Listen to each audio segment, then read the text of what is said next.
Rob Dauster here. I got Jeff Goodman with me. Hell no. John Fink. Are we still live? Field of 68 till I die. I'm sorry, man. I blacked out. Randolph Children. DJ Khaled, you not a big DJ Khaled guy? Hands grow up and in. Goodman needs to be fired all the time. Josh Pastner. You're going to beat people straight up. You know the deal. Drink responsibly tonight. I'll be drinking with you. Jerel McNeal. From the bluest of the blue bloods to the smallest of the mid-majors. This is Field of 68 after dark. Hello and welcome to the Field of 68 After Dark. It is Tuesday night. We had a wild night of college hoops. We're still waiting for Texas and Baylor to go final. That was one of the only top 25 matchups we had tonight. And it looks like Michigan State is going to end up going down to Minnesota. There's 7 seconds left and Michigan State is down by 3 there. The Mountain West got flipped on its head. The Big 12 seemingly every single week gets flipped on its head.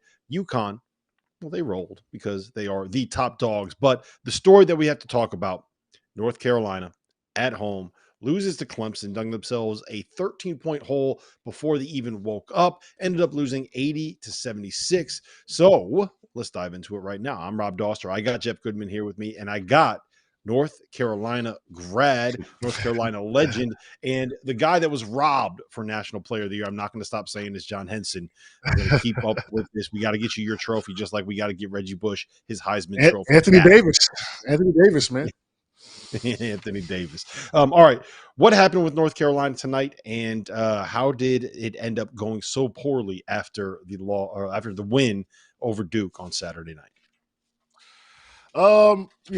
Obviously they started off pretty bad. Clemson had some positive, regression, I would say, as far as their shooting. They didn't shoot it well when they were at Clemson. So naturally this was going to happen. I just think they came out really flat.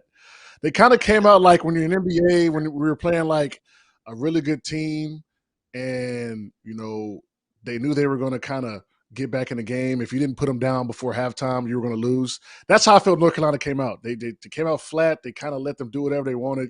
Clemson hit some shots because if you take away the first 5 minutes, North Carolina wins this game probably comfortably from a statistic standpoint. But they couldn't overcome it.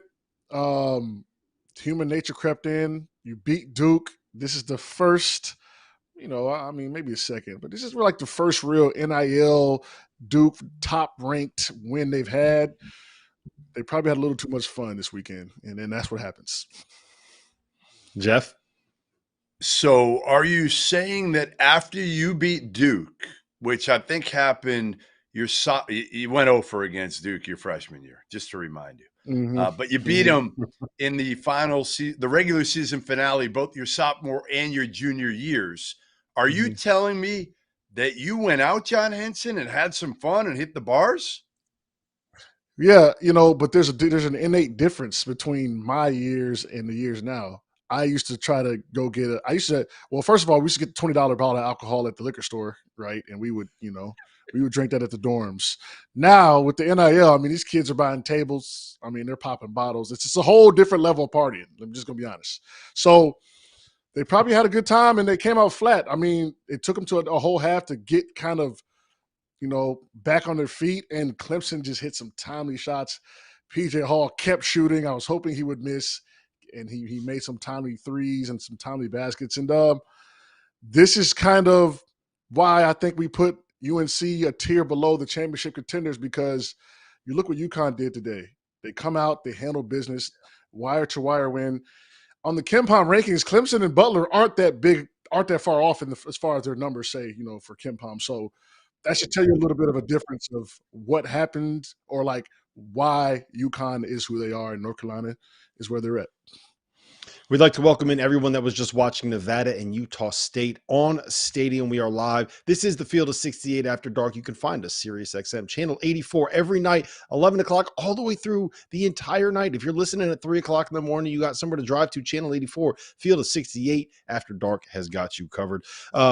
Guys, I want to read just a couple of things that came from Armando Bacot after the game, the post-game press conference. This is courtesy of Luke DeCock from Luke. I'm sorry, I can't remember where you work off the top of my head, but he covers North Carolina. He does a really good job with it. He said, according to Bacot, they had a bad practice Monday that was halted halfway through. I think that means that they probably got kicked out of practice. Is that the friendly way of saying that? They had a bad shoot around Tuesday morning, which was today, and then they showed up late for warmups for the game on Tuesday night. And this is a quote: "We're a great team, but we're not talented enough to turn it on and off whenever we want to." Jeff, to me, this is the first time that we've seen some of the, I guess, bad habits, some of the issues that North Carolina had last year, right?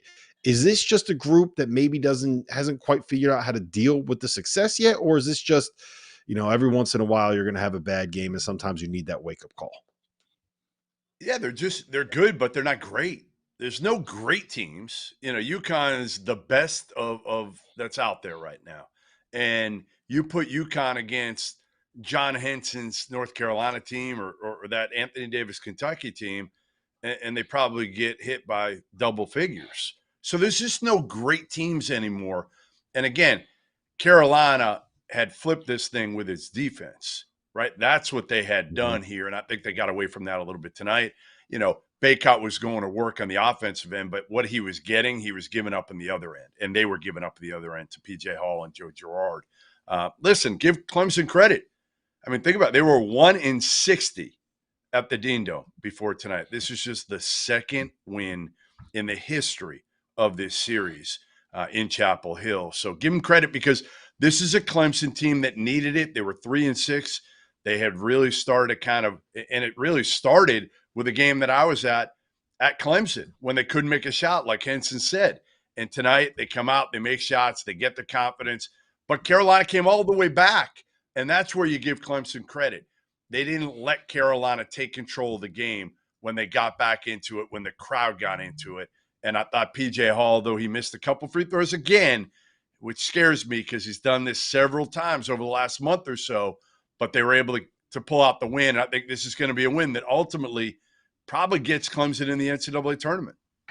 Yeah, Clemson has now won at North Carolina and at Alabama. And there was no doubt heading into tonight, John, whether or not Clemson was going to be a tournament team, at least according to our bracket show fielding the 68.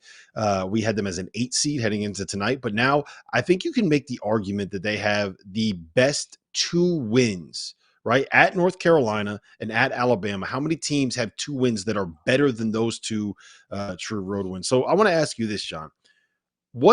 What is this Clemson team's ceiling? Okay, we know what they can be. We know that they can win these big games. We've seen them have duds, at home against Virginia is the one that kind of stands out. They looked just okay in a loss at home to Georgia Tech. That's not exactly the kind of loss that you want to take. But we've seen how good they can be. Where do you stand on them? What's their ceiling? Is this a team that can get to the second weekend of the Big Dance?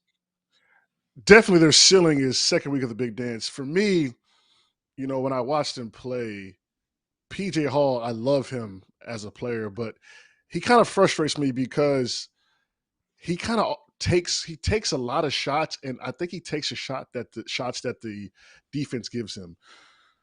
Sometimes that's not going to work. This is why they're probably 5-6. You have to sometimes attack. He took a mid-range jumper, and the game was getting a little close and a little kind of sketchy, which he should have probably attacked Armando.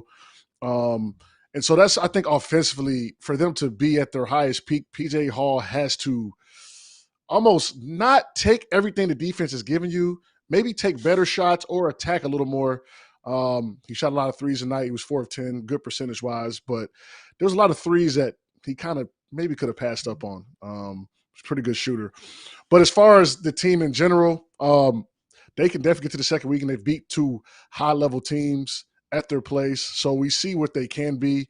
It's just a matter of if shots are going to fall in. And I don't think it's because of they can't shoot. I think it's about taking the right shots. Even Girard, he took some threes. He made some, but I would call it fool's gold. Clemson, those shots are not going to fall. Those shots are not going to fall every game, every week. They got fortunate tonight that they fell, and Carolina still almost beat them at the end of the game. Yeah, Goodman, you kind of touched on this a little bit, but we see this a lot around this time of year, right? Where you have a team that is a little bit desperate, that really needs a win. go on the road against a favorite opponent, a Final Four threat, a conference challenger, whatever it is, and just get this big run at the start of the game when they're all juiced up and the team that they're playing is kind of, going through the motions and not exactly as fired up as the other team is, which it would, in this case, would be Clemson. And you see them blow that lead. Like, how often do we sit here and say, all right, it's time to jump on that live line. All right, Kansas is down by 12 at home. Hit that live line. I know I hit that live line from North Carolina quite a bit tonight, and it did not work all that well. I donated just a little bit more money to Bet MGM, but I think that was the most impressive part to me, Jeff, is that they took the punches. Every single time North Carolina threw a haymaker, Clemson just sat there and ate it. And Harris Ingram got hit at the end of the game, and I don't know how effective he was after he got knocked down. But to me, I still think, like, okay, the silver lining in this game, and obviously the Duke game, was Armando Bacot, right? Like, he's come back. He's got that kind of demanding, get me the ball. And I thought he's ceiling much better. And if you do, like, Cadeau's going to get you the ball. I mean, that's the one thing. He's going to look to get you the ball in spots where you can score. RJ hasn't been quite as dominant, but the guy that I still say, and we've been saying it all year, right? Who have we been saying all year? They're going to make shots. He's going to make shots eventually. Cormac Ryan. And he just hasn't been consistent making shots. Now, he's given them everything else they've needed, right? Leadership, a vocal presence, intangibles, toughness, all that. But at some point, I think Cormac Ryan's got to step up and be a more consistent threat from the perimeter to take some of the because if he can, then I think you put him as the third best team in the country. If he's not, I think on some nights they're the third best team, but you kind of throw them in a hat with a bunch of other teams, and I think they're all about the same based on matchups. All right, let's stick in the state of South Carolina and head on over to Columbia, where the Gamecocks improved to 20-3 on the season. The campaign was successful. We have ranked South Carolina. They are currently sitting as the number 15 team in America, and they're probably not going to go anywhere after holding on to what was at one point a 15-point lead against Ole Miss, and eventually came down to a chance where Chris Beard's squad had a chance to tie the game at the buzz of the line. There was South Carolina -3.5. Again, not great for old Rob's BetMGM account right there with the way that thing played out. But Henson, I the more I watch the South Carolina team play, the more I buy the idea that they actually are a real threat to win the SEC. Right? They have tough guards. They play that kind of Virginia style where they make it really difficult to play against them in the sense that they control tempo. You're not going to get fast breaks on them. You're never going to get anything easy, and they are going to run their offense until they get a good shot. What do you make of South Carolina? What do you make of Lamont Paris? Well, tonight's game, they just when I was watching, I had the sound off actually, but they just looked like men out there against Ole Miss. They just kind of just looked like men, just grown men out there, how they were boarding and just finishing and just manhandling them on the boards. Ole Miss made a good run to come back in there, but the things they do are going to travel. You're not just going to catch them on an off night. You're going to have to beat them. And with how inconsistent college basketball has been, this is why they're 20-3, 8-2 in the conference, threatening to win the whole thing at this point. Because what they do, they defend, they run their offense, they 16 assists on 28 makes tonight. You know, they're going to be tough to beat. They're solid, and solid is going to get you wins in this season, and they're going to keep rolling, man. They looked really good tonight, and you're going to have to come in there and be tough, physical. Also, by the way, they have the high-level guard play. Meechie Johnson had 8 assists tonight, 1 turnover. I mean, it's time to start believing in them. I'm a believer now for sure. So, especially after watching them a full game like this, they're really good. Yeah, shout out to Taylon Cooper. I call him Teflon Cooper because he is so damn tough. I love watching that kid play. And the Murray Broyles guy, the big kid, I'm blanking on his first name, but he is a hell of a player too. They made a couple of Colin Murray Broyles. They made some big shots. Goodman, this is the situation in the SEC right now. Alabama is sitting in first place by a half a game over South Carolina.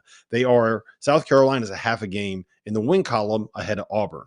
Alabama goes on the road to play Auburn tomorrow night. If Auburn defends their home court, if they win in the jungle, then South Carolina, Alabama, and Auburn are sitting there all tied for first place in the SEC.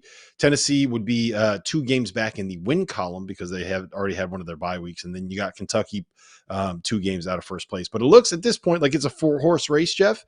And Kentucky is not one of those 4 teams. We'll talk about that in a second. For Lamont Paris to get this South Carolina group into that conversation, are we talking National Coach of the Year here? Are we talking SEC Coach of the Year here? Yeah, he's my front runner today. Now, again, things change quickly, and things could change for South Carolina quickly. They're not the most talented team, but I'll tell you what, I played a lot of blackjack with those boys down at Atlantis. They have great chemistry. They hang out. They have fun. They don't know how to play blackjack worth a shit, but they win. Like BJ Mack has no idea what he's doing at the table, but he won a lot of money. Beachy Johnson, same thing. So if you go back to that, you kind of knew luck was on their side this year, but they don't need luck because they guard. They're tough. And you know what? Listen, we look at Alabama and Auburn, and we're like, they're so much more talented. I don't think they're that much more talented. I think South Carolina's got a bunch also of mid-major transfer ups, just like Alabama, just like Auburn. And these dudes, again, they play hard, they guard every night, and they play together, and they play with a chip on their shoulder. And they won, 6 straight? And this was a huge one on the heels of a big road win at Tennessee. Yeah, and they just keep winning, man. They just keep winning, and there's something to be said for being able to win the games that you're supposed to win. Coming up next, the Big 12 seems to always have something insane happen. Tonight is no different. We got to talk about Kelvin Sampson's epic ejection. What's going on, guys? Before we get back to the show, I need to let you all know about the Field of 68 Daily, an all-encompassing college basketball newsletter that arrives in your inbox, you guessed it, daily. For less than $1 a week, you'll wake up every morning to more than 1,500 words detailing everything that you need to know to stay up to date on the world of college basketball. From the notable mid-major upsets to the stars that are out injured to the breakout performances that only our team of college basketball junkies watched. The Daily is edited and produced by Mike Miller, who spent more than 2 decades running NBC's digital written content, and is subscribed by more than half of the Division I coaching staffs, the biggest names in college basketball media, and the agents that work as power brokers in the sport. For just $50 for the year, you get access to the same information that the insiders get. And before we get you back to your regularly scheduled Field of 68 content, let me tell you guys about the Field of 68 merch store. Head over to field68.shop for officially branded Field of 68 apparel. Whether you're supporting your favorite team in the student section or from the couch, there is no better way to gear up than the latest from the Field of 68. The best thing I can say about our merch is the quality of the product. Anyone that has ever worn a t-shirt knows how frustrating it is when the neck gets all stretched out and the bottom of the shirt starts looking like the bottom of bell-bottom jeans. And there's nothing worse than a hoodie that loses its snugness that makes it such a perfect way to stay warm during the cold winter weather. Whether you're shopping for yourself or for the college basketball fan in your life, everything you need is at the Field of 68.shop. Welcome back to the Tuesday evening edition of the Field of 68 After Dark. My name is Rob Dauster. I have Jeff Goodman. I have John Henson. We are live on SiriusXM Channel 84, and we're also over on Stadium right now. Make sure you jump in the chat. Ask us some questions. We're going to be doing last call at midnight over on Stadium, answering everything that you have to ask us. Before we do, we got to talk about the Big 12. Kansas goes on the road to Kansas State last night and loses. Iowa State goes on the road today to Texas and wins. Houston hosts Oklahoma State. No surprise there. They got a victory. Kelvin Sampson got tossed. We got to talk about that. And Texas Tech and Baylor are finishing up a game in Waco right now. It is 78-71 with 14 seconds left. I don't think Baylor's going to blow that lead. We'll get into that in a second. Henson, before we do, Kelvin Sampson up by 20 in the second half. There's one little push that is not called, and he goes from the opposite bench, storms all the way down the floor, makes it all the way into the lane, and cusses out, I think, every single ref, the assistant referee, the scorekeeper, everybody in the stands. I think he got the guy that comes out and towels off the floor when two people take free throws and the floor gets a little bit sweaty. What do you make of that ejection? That was an all-timer. Well, when I played, when we would beat Duke by 5 or maybe go down to Florida State and win a tough fought battle, Coach Williams was happy. When we would beat Georgia Tech by 20, I mean, he was ready to rip the doors off their locker room. So coaches, when they're up big, they want to build good habits. They know that's how you build good habits, right? You keep playing through all that. With Coach Sampson and the refs, honestly, I would have been mad too because, hey, I know human nature kicks in. Don't feel bad for them. Make the call. Zach Edey, the same way. If it's a foul every time, call a foul every time. Don't feel bad because they can't go. Like, I see sometimes in these games, coach, like I feel like the refs feel bad. Like, oh, let me not call that. Let me like it's so in that game, he was like, that's a foul. I don't care if we're up by 20 and they had 8 points in 15 minutes.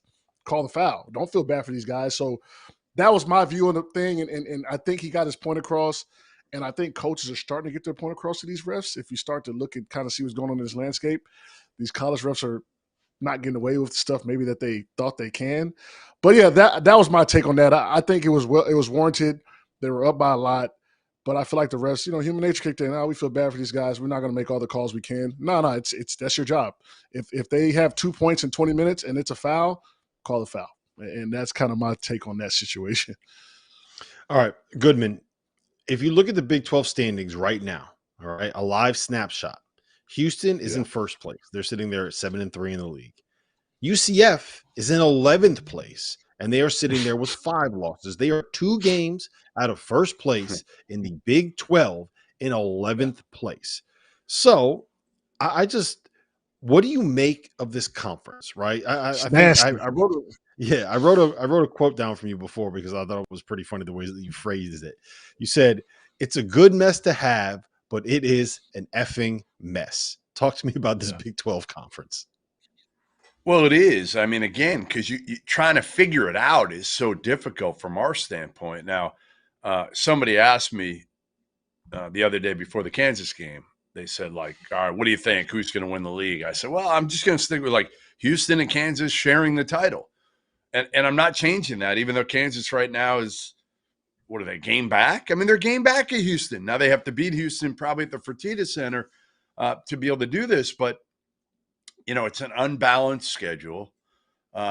Texas Tech was in great shape, 10 days ago? 10 days ago, they had 1 loss. Mm-hmm. Now look at them. They got 4 losses. They've lost 3 games in a row.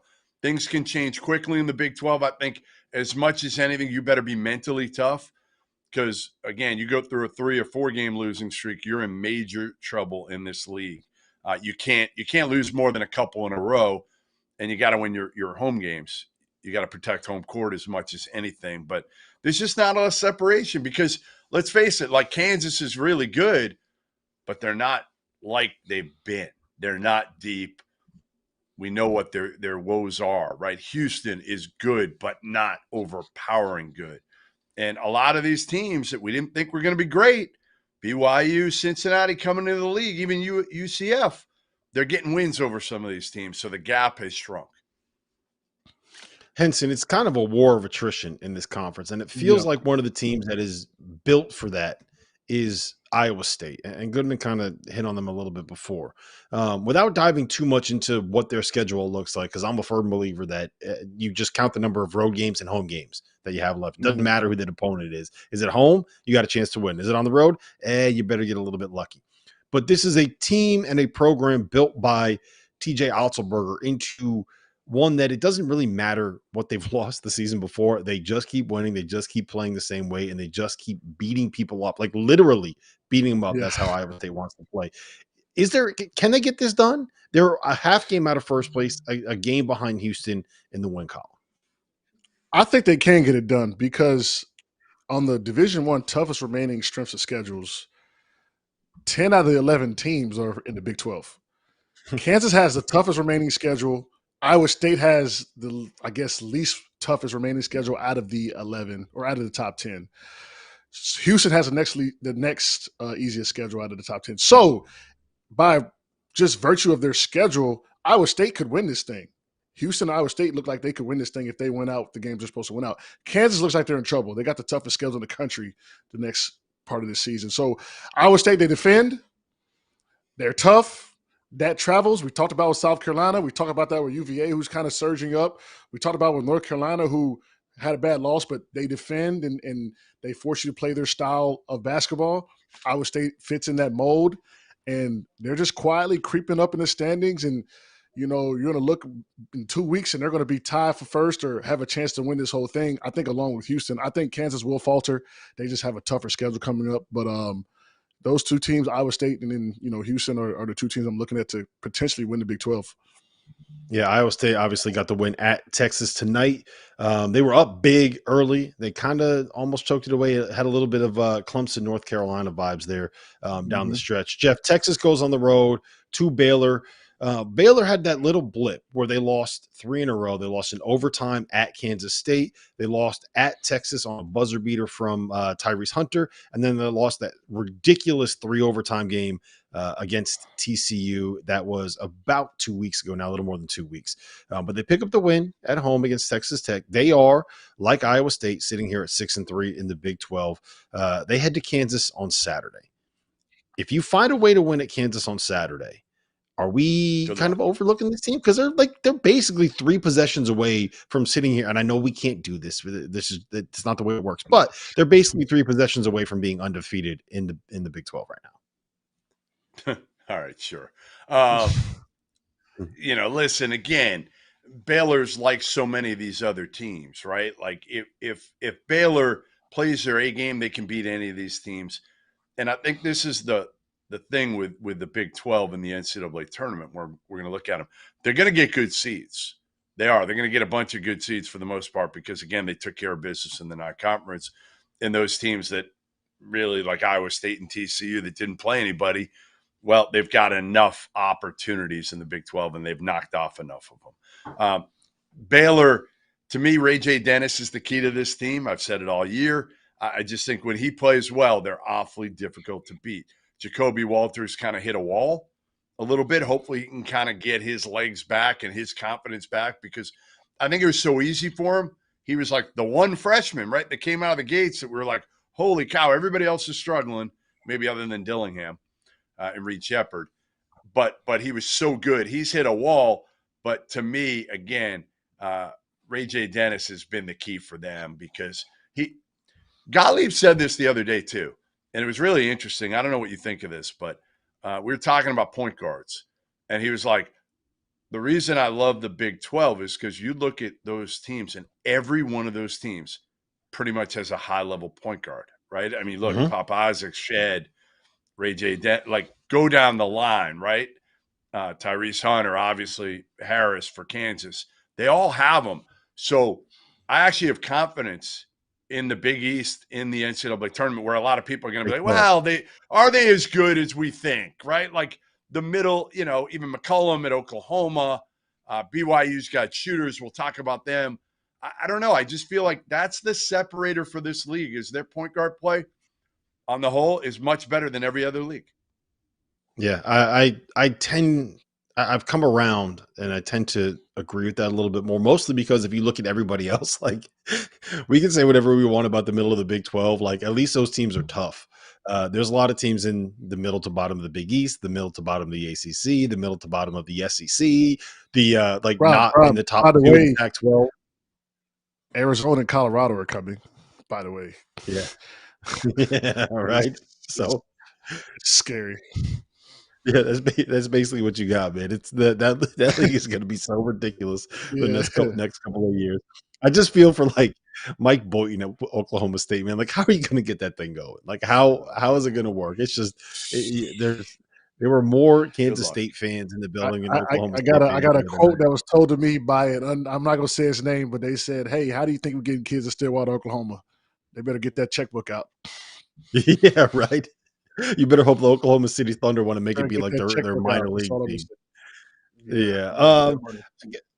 I want to circle back to on Kansas real quick because the more that I watch them, the more I think that they are just going to be one of those teams that runs out of gas when you get to March, right? They basically have 5 dudes. They can't play their bench right now. Marco Jackson is a mess. Jamari McNowell needs a year. Nick Timberlake just has not figured out the confidence. You bring in Parker Brown and like he does good things, but he's like a Santa Clara transfer coming in and trying to replace Hunter Dickens. Their first 5 are really good. I think it was the first time that we kind of saw, Johnny Furphy's legs get to them. We saw them get affected a little bit by being a little bit tired, going to overtime. So How about being on the road? Concern to have. Being on the road in a hostile environment too, Rob. Murphy hurt them down the stretch defensively. A couple plays, he made some crucial mistakes down the stretch that I don't know if people weren't really watching. Murphy hurt them last night. It was the same thing at West Virginia. He missed a couple box outs, and if you go back and listen to Bill Self's press conferences, he even acknowledged like the only way teams were scoring down the stretch at West Virginia, at Kansas State, were getting those offensive rebounds. Listen, we gotta take a quick break. When we come back, Kentucky was in action. They looked a little bit better than they did against Tennessee, and we got to talk about UConn and Butler, the number 1 team in the country. As you guys know by now, we've partnered with BetMGM this season. We'll be using BetMGM lines to make all of our picks, and we'll have special offers for the listeners and the viewers of the Field of 68 each and every week of the college basketball season. We have a special offer that will be available starting on Tuesday, January 9th and running through Monday, February 12th, the morning after Super Bowl 58. If you haven't signed up for BetMGM yet, in honor of the big game, you can use the bonus code FIELD158 and you'll get $158 in free bets on your first wager with BetMGM, regardless of whether or not you win that first bet. Here's how you make it work.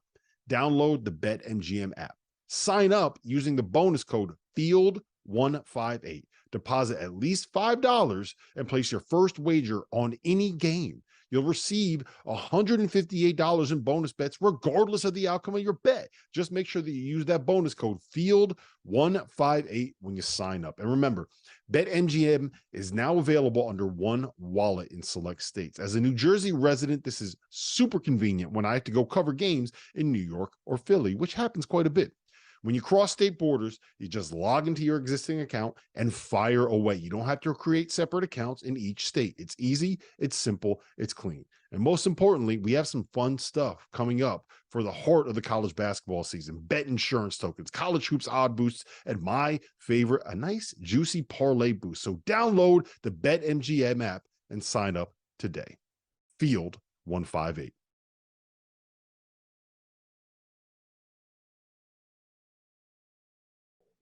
Welcome back to the Tuesday evening edition of the Field of 68 After Dark. Rob Dauster, John Henson, Jeff Goodman. We are live on Stadium and live over on Sirius XM at Channel 84, presented by our partners over at BetMGM. All right, Kentucky, after getting absolutely humiliated at home against Tennessee on Saturday, turns around and goes to Vanderbilt, goes to Nashville, plays what amounts to a home game. You could hear the Go Big Blue chants very loudly on TV, and wins 109-77. Robert Dillingham got it going again. He had 20 points, 9 assists, just a single turnover on 12 shots. Antonio Reeves had 24. Justin Edwards, Henson, it's nice to see him kind of get it going a little bit. All told, there were 6 Wildcats in double figures. Big Z, 11 points, 7 boards, 6 offensive rebounds. He had a dime to Aaron Bradshaw for a lob, and before he even got back on defense, he was like trying to chest bump him. It was he looked like an 8-year-old celebrating a layup that he just made. But I'm happy to see him kind of get it going. He also fouled out in 12 minutes, which is a very impressive thing to do. What do you make of Kentucky? Are they back, Henson? Is Kentucky back? Has this convinced you? You know, I don't know if you suit, me, you, Rob, Jeff, and our 2 producers against Vanderbilt. I don't know what the spread would be, but we might could cover, honestly. So, I'm not going to give them too much credit tonight. But Can you score better now? Henson, can we throw it into you in the post? Could you score against Vandy? At the end of my career, I was transitioning to the perimeter, so I got the 3-ball threat. I think that's a little better these days. So. But so the answer is no. We can't throw it to you in the post. If you can throw it to me in the post right now today, 2 years done from the league, I'll go get you a bucket. You're gonna have to double team me probably, But hey, Henson, yeah. Tyler taught me this. Chicks dig jump hooks, man. Make basketball physical again. Let's go. They called me. Listen, my nickname is J Hook. Like that's my go-to move, the left jump hook. So I'm with it. Me and T Hands, we're right here together. But Kentucky looked like, that's the offensive ceiling that they can bring to the table. I don't think, they played defense decent, 35% from the field, 32% from 3. But, they out-rebounded them 50-28 too. So, this is the Kentucky that we want to see and expect to see. But then again, we don't know what we're going to see. I think he switched up the starting lineup today too, right? Did he switch up the starting lineup? Yeah, but they were dealing with some injuries. Trey Mitchell was out because of a back injury. Yeah, and DJ Wagner is still dealing with the ankle. Yeah. So this might be something to look at. It looks like he played all the big. It looks like all the bigs are splitting minutes too, or today they did. So it looks like it's going to be a committee thing, which I think will be good for Kentucky. But if they play at the level they can play offensively and just guard a little bit, they'll be there at the end. But the way this season, they don't have any more slip ups to win the SEC, right? They don't have any more slip ups, and you start to look at how the seeding goes with the tournament, right? Like you slip down too far, and you're going to have to see potentially like second weekend Purdue, like, you know what I'm saying? Or you're going to potentially have to see, if you're an 8 or 9 seed, you're going to have to see, 8 or 9 seed is going to be a team that could beat everyone, right? Like a Rutgers or maybe like a Nebraska, right? A team that's scary or plucky. We used that word earlier. So Kentucky's got to start rounding off some wins because they could get a bad matchup early, and being as a young team, they won't have a chance to get their feet wet and warm up and kind of say, okay, well, this is the tournament. They might have to play a dog right off the bat, and that's not going to bode well for them. Yeah, right now our current bracket projection has them as a 6 playing That's not Virginia in the first round of the tournament. Exactly. I don't know if that would go very well for them. You don't want that. Yeah, that is not what you want if you're John Calipari. Yep. I just want to say real quick, I spent too much time watching film on Kentucky this morning, trying to figure out, I wanted to make a little like X's and O's breakdown. This is how you fix Kentucky's defense. And I don't know if it's fixable, man. Like Reed Shepherd is lost off the ball. Like he needs a lot of repping out there. Robert Dillingham has some of the worst defensive plays that I have ever seen watching film. He's lost on that end of the floor. Aaron Bradshaw is still figuring out like what to do. There are times, John, where you can watch them play and you will not know what ball screen coverage they are in. Right. Most of the time you should be able to figure out at least what you're trying to do. Right. You don't know if they're in drop. You don't know if they're hedging, because you'll have Robert Dillingham will be trying to ice a ball screen while Aaron Bradshaw's up there hedging on the ball screen. And you just got a guy with a wide open lane to the layup. You don't have any help side because Trey Mitchell's not doing anything down there. That's just communication. That's all that is, communication, which is the number one thing that I struggle with as a young player in the NBA and what all young players struggle with, just communication. And so that's not going to go away. And they don't have like a vet. I mean, they got Trey Mitchell, but they don't have a veteran big. But he's not a good defender. He's not a good defender. They don't have, I've said this, they don't have a plus defender on their team. Yep. I've said Antonio Reeves, I think, is their best perimeter defender. I know you said Reed Shepherd, Rob. I think it's Reeves just because he's a veteran. I'm taking back my Reed Shepherd is their best perimeter take after watching the film and diving into it. He's not good. He's not good. Henson. Here's what he is, and this is why it's tough to evaluate individual defenders, is that he has terrific anticipation. He jumps passing lanes. He makes steals. He can make plays on the ball. Like if you're guarding at the point of attack, he is a pest, right? But when you ask him to like play a switching 1 through 4 defense, if you ask him to play off the ball and make rotations, like that's the other thing is when they kind of get into those like scramble drill kind of situations, they don't know whose rotation is what. So you get a lot of these wide open threes because you got to scramble here and the wrong guy makes a rotation to one place and all of a sudden 2 guys are left wide open. It's just, you know what it is? It's this simple.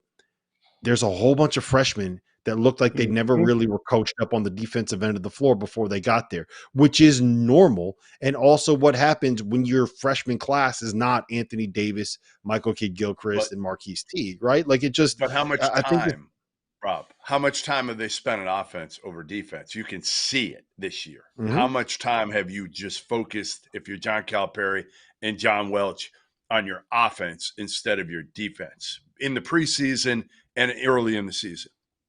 Yep. I do think that they are good enough where if you don't run into a team like a Tennessee that is really, really good when it comes to executing in the half court, that can run some complicated actions offensively, like you probably should be fine. But if they run into something like let's just say like a UConn will beat them by 50 because they are just going to tear apart that defense with their movement. If they run into someone like a Purdue and the things that they can do, like it's just, I feel like Kentucky's one of those teams where they are going to beat the teams that they're supposed to beat, and you're going to have a hard time seeing them find a way to be able to pull an upset against one of like the top 5 or 6 teams in college basketball. Let's move on. I mentioned UConn. Wait, I have one last thing, Rob. I have one last thing to close the Kentucky book. All right. So now in the last 48 hours, Henson, Rob Dauster has now said 3 things. He has said that Kentucky cannot be a Final Four team, John Calipari is on the hot seat, and their defense cannot be fixed. I just want it out there. I believe all 3 of those things. I think it's because it takes a veteran presence that's been there to change. Like I said, I've been on young teams. It's just communication, and if there's nobody to communicate, and we're not, Coach Cal's not some defensive savant, right? Like he's not that guy. So it's just going to be, look, if you can break their defense down and you're patient, you'll beat them. If you want to shoot it out with them, good luck. Yep. All right. I think we have a special guest showing up here. We'll get to that in a second. All right. My UConn take. They go and they beat Butler tonight at home. I want you guys to just kind of tell me what you think about this, right? I feel like UConn last year was Andre Jackson. That's kind of the identity of what the team was, right? You had a team that could make the flashy plays, that could go on these runs. You were just kind of waiting for the avalanche, right? Like they would just be there, and boom, all of a sudden they're up by 20. You don't really know what hit you. This team feels more like death by 1,000 cuts, right? You kind of slowly get ground down. They don't play great. They do like what they did tonight, where they just – Butler was never able to really make that run where it felt like they were threatening. UConn was never really able to pull away. It felt like the same thing happened against St. John's on Sunday. And to me, this team is kind of like epitomizes what Cam Spencer is. Does that make sense? Like it just feels like they're kind of slowly grinding teams down, and that's who Cam Spencer is as a player, John. UConn, they know how to win. They just know how to win. That's what they do. That's how they play. Even tonight, I watched the game down the stretch. Butler, made some big plays, and they just kept fighting. They kept breaking them down, and UConn hit some timely. Cam Spencer hit a timely 3. Tristan Newton hit a timely 3 as well, just to kind of keep the game where it was at. But they just know how to win, and that's saying something in this landscape of college basketball. They know how to win. When the game was on the line, when they need a good shot, they need a good possession, they make the right play, they make the right pass. It always seems like if there's a run being made and you're, down by 5 or 6 points, UConn gets a bucket the next possession almost every time. And that's just the DNA that they are. They're champions. They've been there before. They don't falter. And that's why, going into the tournament, man, probably they're going to be the number 1 overall seed with a chance to go back-to-back. Jeff? Yeah, I mean, listen, they're well coached.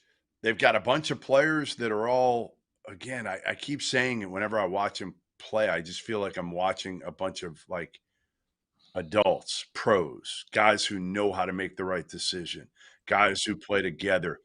They're not out to get their own. They're not making mistakes. They're not making dumb mistakes, and they're playing hard as shit. And I think all that works. These are guys who are completely bought in, and it's easy to be bought in right now. You're looking at your head coach, and he's saying like, yeah, like I got the formula. That's what he says over and over now. I got the formula. I've won the whole thing. So you're going to listen to him right now because he's got all the juice to be able to again, get guys' attention, especially Caravan and Newton and Klingon, who were there last year. Yeah, they have 5 different guys that can win you a game on any given night. We've seen Tristan Newton do it. We've seen Steph Castle do it. We've seen Caravan do it tonight. Donovan Klingon, 18 points, 14 boards, 3 assists, 3 blocks. Cam Spencer, 20 points, 4 rebounds, 3 assists. Coming up next, we got to talk about Indiana's comeback against Ohio State, and we got to break down the Mountain West. Big news, guys. I am thrilled to announce that we have partnered with Autograph, a company founded by the GOAT himself, Tom Brady. The Autograph Fandom app gives you access to the best college hoops content, fan contests, and exclusive rewards like discounted tickets, all for doing the things that diehard fans like you already do. following your favorite team in the news and listening to podcasts just like this one. When Tom, and yes, I am calling him Tom, we're on a first name basis these days, co-founded Autograph, he had one mission in mind: change the fan experience for the better. It works like this. You get all of your college hoops content you want in one place. You get articles from your favorite writers, pods from your favorite hosts, contests from your favorite creators, all on the feeds and the sites that you already enjoy. But instead of having to go to all these different places, it all comes to you in one spot, the Autograph fandom app. But here's the best part: the more content that you consume, the higher you rank in the app. As you consider to level up in status on the app, you can unlock unique rewards curated exclusively for you. So download the free Autograph app in the App Store and use the referral code F68, that's F68, or tap in at the link in the description below or in the podcast app of your choosing to start earning points for doing something as normal as listening to this very podcast. It really is that simple. Welcome back to the Tuesday evening edition of the Field of 68 After Dark. We have a surprise guest, PJ Hall, Clemson star, fresh off of a win in the Dean Dome. PJ, is that your second win in your career in that building? No, it's actually my first up there. No, it's my first. So I was a senior in high school when they won the first time. I wish I was on that team. That was a historic win, but I lost last year for the first time playing up there. This one was pretty good, PJ. I mean, obviously you came in and you needed it. 3-6 in your last 9. I was there, for your home game against Carolina where you missed some key free throws. You didn't play well. Joe didn't play well. I saw you walking out of that arena and you felt like you had let one probably slip away at home there. How important was this win for you guys and your confidence to try to turn this thing back? Yeah, I mean, it was a huge win. We had a couple tough losses. The loss at Duke was a pivotal one we thought we'd let get away. Obviously, the one at home against Georgia Tech, that hurt. But, as Coach Brownells kept saying, just keep chopping wood, keep at it. And we've been playing better ball than our record shows. And so coming up here to UNC, we knew that we had the tools to win, and we executed and got the win. PJ, so the last 3 games, I've seen like an uptick in your kind of offensive, maybe shots that you've taken, even 3-pointers. Is that something that you've taken upon yourself? Like, you know what, this is kind of make or break, do or die right now. We need to get some wins. So you start to be more aggressive offensively, or is it just kind of coming within the flow of the offense? Kind of a little bit of both. I've actually been struggling from 3, and tonight was kind of a breakout game for me. The last 3 or 4 games, I really hadn't been shooting the ball well, and they've all been great misses and great shots that I normally take. And so, the whole message from the team has been, PJ keeps shooting the ball, and especially coming from our best shooters from this state, that to me is a huge confidence boost. And so, knowing that I can make that from the outside, and like you said, though, the uptick in the offense is really just come throughout the flow of the game. And we have so many weapons that can hurt people that allows me to kind of not get doubled a whole lot. And so that's a huge blessing for me.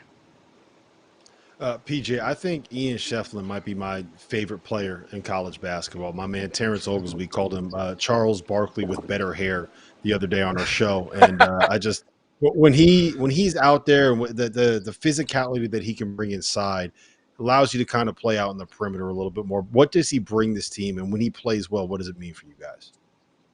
He brings us so many extra possessions. People watching the game a lot of times don't realize what necessarily an offensive rebound does. You got to think about it, at the end of the game, that's an extra possession that you're getting, and if you end up getting more than them, you're basically lining up and saying, all right, you get 4 or 5 more possessions, and then they start the game from there. And so it's huge for us to have a guy getting in there, getting those extra possessions, and making sure that we're getting those second chance points in the glass. And he's been huge for us, and obviously that's what he's kind of got his niche known for. But he's shooting 60% from 3 on limited attempts. Whenever he's shooting, he's knocking them down. He's been huge for us this year. PJ, you've been there forever. Where does this win rank for you in your career? It's up there. It's fun. It was a great win, and it also was pivotal. We needed that win. We needed to kind of flip the script, as I've been saying, and it's about time. It's about time. So we got another one coming up on Saturday, and we're going to start prepping for it and get ready. Question is since you guys have, this is only twice in the history of the series that you've won in Carolina, is that something that He is had to just get like that in there. is that something that's an elephant in the room that you guys don't really talk about, or no, you're like, nah, like let's get this win. I know it's something that has eluded us for a while, or is it kind of like you guys leave it alone and just come in there and prepare for the game? Yeah, I mean, it's funny. I hear that stat all the time, and when I go into games, I really don't even think about it. Like it's historic win. It is a historic win, and but also it's like in real time, it's like, hey, like this is just a win we needed, a win we had to get in the win column, and we went up there and executed, got it done. Obviously, for our fans, it's huge to go up there and win because we don't do it a whole lot, or we haven't in the past. But for us and for me, it's really just like, hey, we're going up there playing a good team. Let's go up there and kick some tail and get out of there with a dub. PJ, I love the mindset, man. Listen, we appreciate you jumping on. You can tell everybody else in the back of the bus they can be loud again. Thank you for joining the show, and congratulations on the win. Good luck, man. Appreciate you all. Thanks, PJ. Thank you. Thanks, PJ. That was PJ Hall, the star of Clemson's win at North Carolina. Just the second time it's ever happened. John, I love that you made sure to get in there. It's only happened No, I'm just twice. curious, like you got to think before they won, like because there's shit like, for instance, when I played, we had not won in Portland, or maybe it was San Antonio, for like 10 years. So like we just kind of like, we knew, but we didn't say nothing, right? Like we just knew that we haven't won here since I was like 7. You know what I'm saying? So I just wonder kind of what the thought process is. Like, you guys say, hey, look, we need to win. Like, we need, come on now. Like, we ain't won here in 100 years. Like, let's get a win. Yep. I think all right, Goodman, we're going to save. I think Henson wanted our producer Dagan to put John Henson's record in Chapel Hill against Clemson 3-0. I think that's what he wanted up there. John Henson's record all the way to Lenny Rosenbluth's record. Like, I mean, it goes back. Letty, good old Letty. I like it. Yeah, that's my guy. That was my guy when I was there, man. He saw me every game. All right, listen. We're going to save the Indiana-Ohio State conversation for last call because I want to get into the Mountain West. Look, you guys know how much I love this league, right? I'll just say, I need. Yeah, it's a mess, man. We'll talk about Michigan State there as well, but I want to talk about the Mountain West. I love this league so much. I think that tonight, Nevada going into Utah State and getting a win has pretty much, I don't want to say it's solidified, but it's put them in the position where it is more likely than not that we are going to get a 6-bid Mountain West, which is one of the coolest things. I think I love the league. I love the storylines. I love the players. The coaches are awesome. Jeff, the home court environments are great. You're going to find out all about that in, like a week and a half, 2 weeks. And I love that the success that we thought that the league would end up having is going to be something that it's going to happen. We're going to get 6 bids as long as these teams don't do something dumb. Like I love where this league is headed. How big was this win for Nevada today? Oh, huge. And the last time I think they got 6 bids was in 2016. I think it was 8 years ago. I mean, that's when the league was rolling, and it's fallen off a little bit. But now, everybody always said like UNLV has to be great. UNLV and New Mexico have to be great for the league. Well, New Mexico is really, really good. UNLV is still struggling, but you got Utah State now, right? You got Utah State that's been awesome. Colorado State, Nico Medved, what he's done 2 of the last 3 years. And I think Nevada has been one of the biggest surprises this season because I don't think anybody saw this coming for Steve Alford, right? Utah State is the biggest surprise, maybe of any team in the country. And I know that we'll get to their loss tonight at home, which was a tough one. But before tonight, them in South Carolina would be like 1A and 1B. But Nevada, you look at their numbers, they were in the mid-50s in both KenPom and the net going into tonight, but they needed a win like this. They needed another resume win. And frankly, that's the beauty of the league this year, right? You've got so many resume wins on the table. As long as you don't lose to Air Force and Fresno and our boy Timmy Miles of San Jose State, you're going to pick off a few. They're going to beat up on each other, kind of like the Big 12 is doing right now, just at a little bit smaller level. And that's why Nevada's been able to play their way back into the NCAA tournament conversation. Yeah, and Goodman, just to clarify, in 2013, the Mountain West got 5 bids in a league that only had 9 teams. In 2010 and 2012, they got 4 bids in both of those years. But again, the league only had 9 teams. So getting more than half your teams into the NCAA tournament would be what would happen this year if they get 6. Henson, this is where I got to talk about Vaulted. Vaulted is an app that allows you to participate in daily cash prize pools without an entry fee. It is the place you can store your own predictions forever. And by using the Vaulted Challenge feature, you can prove you're smarter than your friends. So go download the Vaulted app. That's VLTED to challenge your friends, store your predictions, and join daily cash prize pool without an entry fee. My Vaulted Challenge, Henson, I am still saying that the Colorado State Rams, who picked up a huge win at home against previously first place Boise State, I'm saying that they're going to win the regular season Mountain West Championship. Do you accept my challenge? I accept your challenge, and I agree with it. I think that's a team that we're not really talking about because we were so high on them early and they've kind of faltered, but they're right there in the mix, a game out. The Mountain West in general looks to be really good. And, it's so interesting that it's going to be interesting in the pro season, I would say, because I'm not necessarily the biggest fan or proponent of the Mountain West getting 6 teams, because I think if you throw Georgia Tech or maybe maybe like Boston College in the Mountain West, then they would make the tournament. I think they would be maybe not win it all, but they'd be 7th. They'd be 7th. I'm just saying, I think Boston College would be right there in the mix. It's one game between the top 6 teams. I think you're thinking of your ACC. Henson, your ACC is different than mid-major ACC. We are going – hey, Jeff, I want to revisit this after the first weekend of the tournament. All right. Listen, we'll see where everybody's gentlemen, we got to get to toast that. I think that we'll see San Diego State if anyone can come anywhere near what San Diego State did making it to the national title game. I don't think we've seen BC in the national title game in quite some time, Henson. Toast of the night, Goodman. We'll go to you first on this one. The national title game. Yeah, I'm actually going to somebody who I'm breaking my own rule. Somebody who didn't play tonight. I'm going to Southern Miss coach Jay Ladner, who took some time off. He had a heart issue, and he's stepping away from the program indefinitely. So this is to you, Jay. Get better, my man. Cheers. Henson, go ahead. I'm going to go with my South Florida Bulls at a 9 o'clock primetime game, ESPN2 tonight in Tampa. I would have won if we didn't have the show. Sitting firmly atop of the American, half a game above FAU. Wow. Amir Abdul-Rahim is making history in Tampa, Florida as we speak, and no one's talking about it, but soon people will. All right. I have 2 toasts. My first one is going to go to the Stagger Inn in Lexington. Stucky, my man over there, hooked me up with a bottle of bourbon, one of their limited supply ones, and it is absolutely delightful. The Stagger Inn in Lexington, if you go to Rep Arena, that's the place you got to go. The other one I'm going with, the Dayton Flyers. Nobody's talking about Dayton. They're 19-3 right now overall. They just beat up St. Joe's at St. Joe's after getting down by like 13 in the first half. So Dayton Flyers, keep an eye on them. They're going to make it run. Listen, this has been the Field of 68 After Dark. This has been a blast of a show. It flew by. Appreciate you, PJ Hall. Appreciate you, John Henson. Goodman, we survived with you. Field of 68 After Dark.